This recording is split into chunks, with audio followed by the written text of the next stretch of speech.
There's a special kind of memory that only old TV can unlock.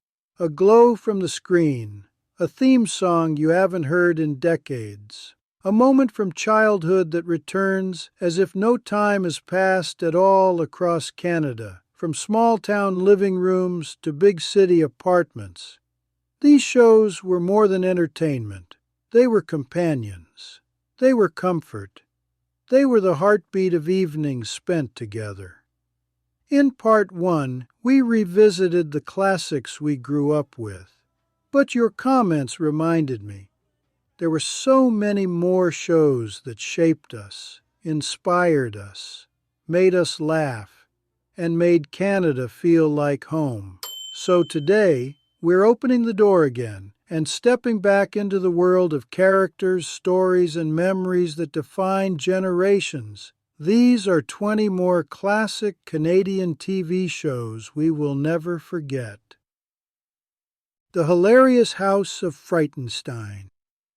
It was weird, it was wild, and it was unforgettable. The Hilarious House of Frightenstein wasn't like anything else on TV. A vampire who couldn't scare anyone, a Wolfman DJ spinning rock music, and a cast of characters so strange that kids loved every minute of it. Filmed in Hamilton, the show ran only one season, but somehow created a lifetime of memories. A reminder of a time when TV didn't need rules, it just needed imagination. SCTV wasn't just a Canadian show. It was a comedy legend. John Candy, Eugene Levy, Rick Moranis, Catherine O'Hara, all before Hollywood came calling, they built a universe inside a fictional TV station filled with sketches, parodies, and comedy so sharp it changed the landscape of North American television. For many Canadians, SCTV wasn't just funny. It was a point of pride. Proof that some of the world's greatest comedians started right here at home. Danger Bay. Set against the rugged beauty of Vancouver, Danger Bay followed the Roberts family as they rescued wildlife, protected the coast, and solved problems with courage and kindness. For kids of the 80s, this wasn't just a show. It was a window into a world of adventure. Ocean research, environmental stories, helicopters, boats. Danger Bay made every episode feel like an expedition. It captured the spirit of the West Coast and the belief that one family really could make a difference. Night Heat. Before crime dramas took over prime time, Canada gave us Night Heat, a gritty police series filmed on the streets of Toronto. It was dark, stylish, and ahead of its time. American networks even picked it up, a rare achievement back then, proving that Canadian storytelling could stand shoulder to shoulder with anything from the U.S. For many Canadians, Night Heat feels like a forgotten gem, a reminder of late-night TV in a different era. Royal Canadian Air Farce. Long before memes and internet jokes, Royal Canadian Air Farce was the comedy that united the country. Political sketches, characters like Mike from Canmore, and the legendary Chicken Cannon. Saturday nights were never the same. Air Farce didn't just make us laugh, it helped us make sense of the world. And for years, it was a tradition. The kind of show families watched together, knowing it would give them something to smile about. Before special effects and digital worlds, there were kids exploring forests, lakes, and rivers, living out adventures in the great Canadian wilderness. The forest rangers brought nature into our living rooms. It was simple, wholesome, and full of heart. A show where friendship, courage, and the outdoors were the heroes of every episode. For many Canadians, the theme song alone can bring back memories of childhood afternoons when the world felt wide and full of possibility. Road to Avonlea. Few shows captured the beauty of Canada the way Road to Avonlea did.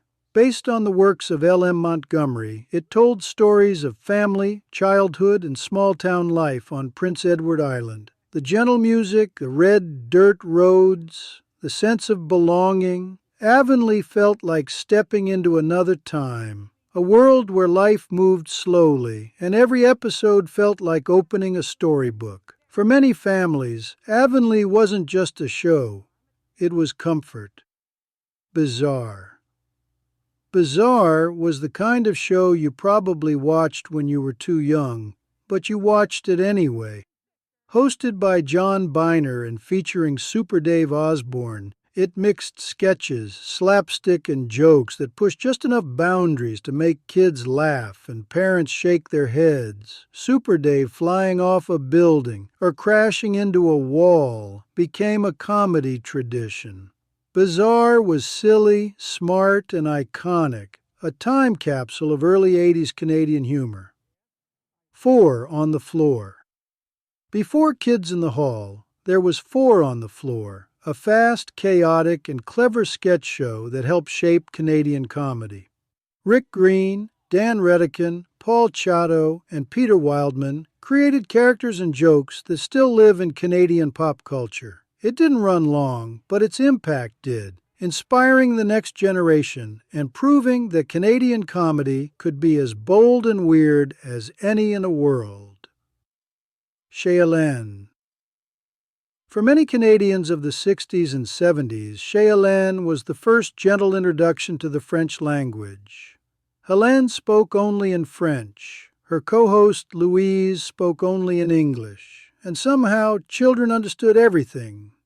It was simple, warm, and welcoming, built on kindness, patience, and curiosity. A show that didn't just teach language, but also connection.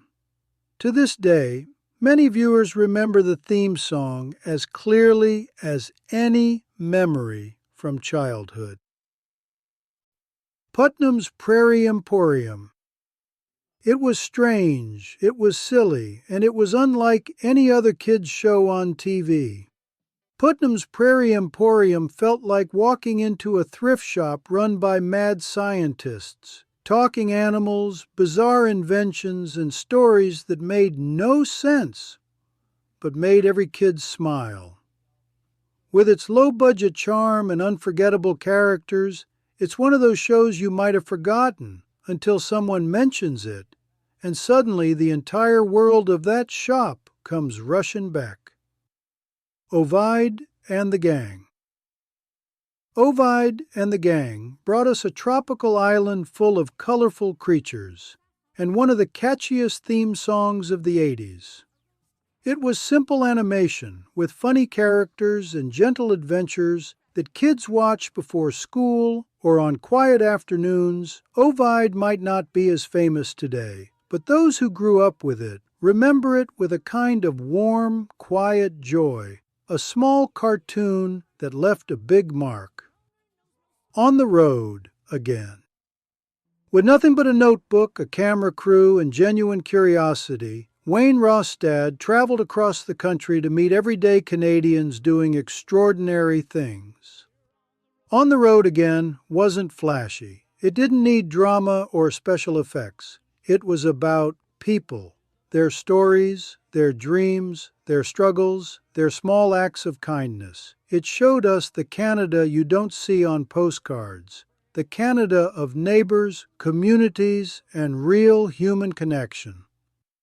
Fred Penner's Place. To a generation of children, Fred Penner wasn't just a TV host. He was a friend.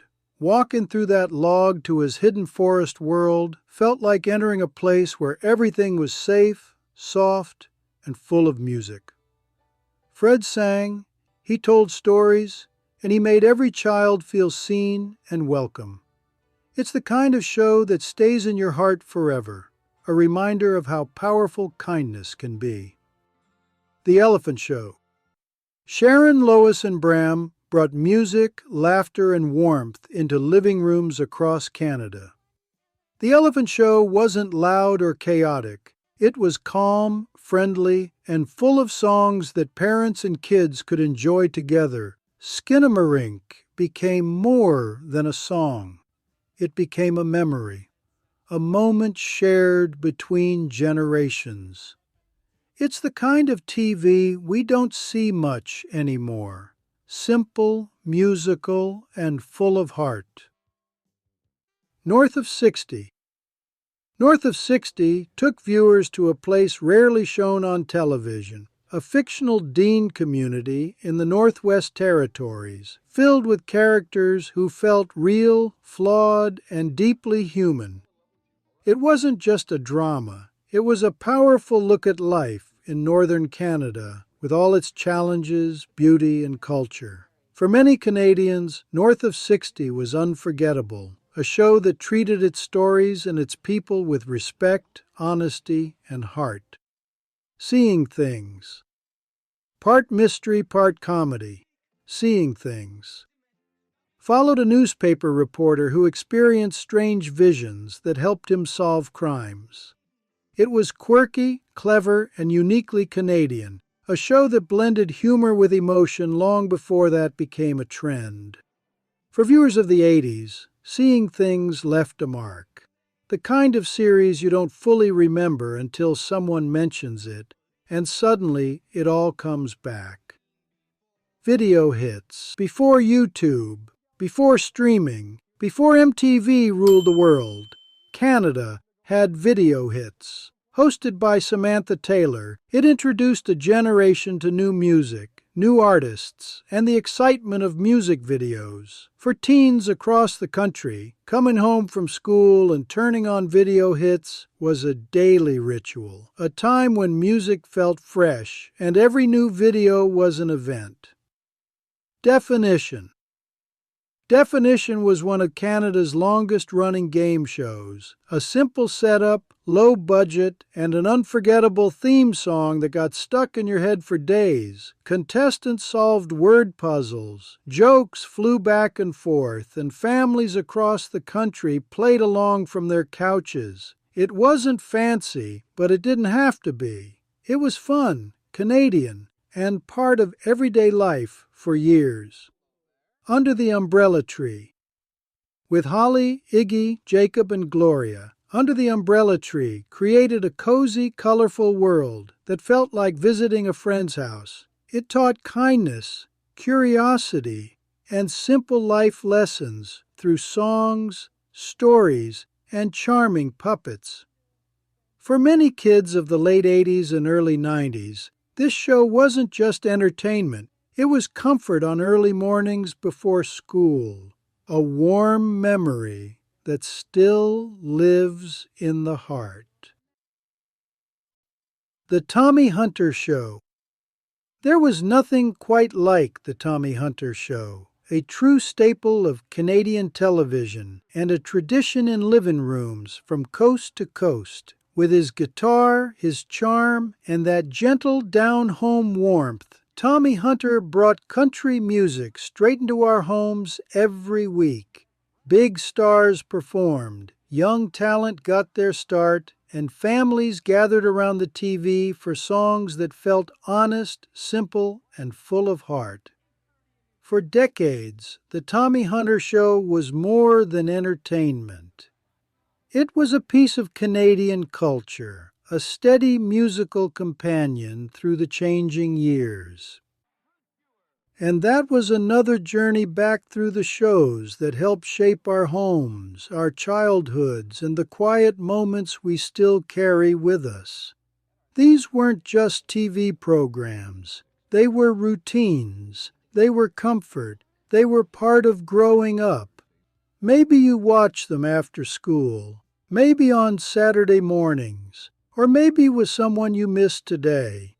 However you remember them, these shows remain pieces of a Canada that still lives in our hearts. If you enjoyed this trip down memory lane, share your favorite show in the comments. I read every single one. And if you want to keep exploring this nostalgia together, consider subscribing. Even one new subscriber truly helps this small channel grow, more than you might think. Thank you for watching Classical Canada. I'll see you in the next one.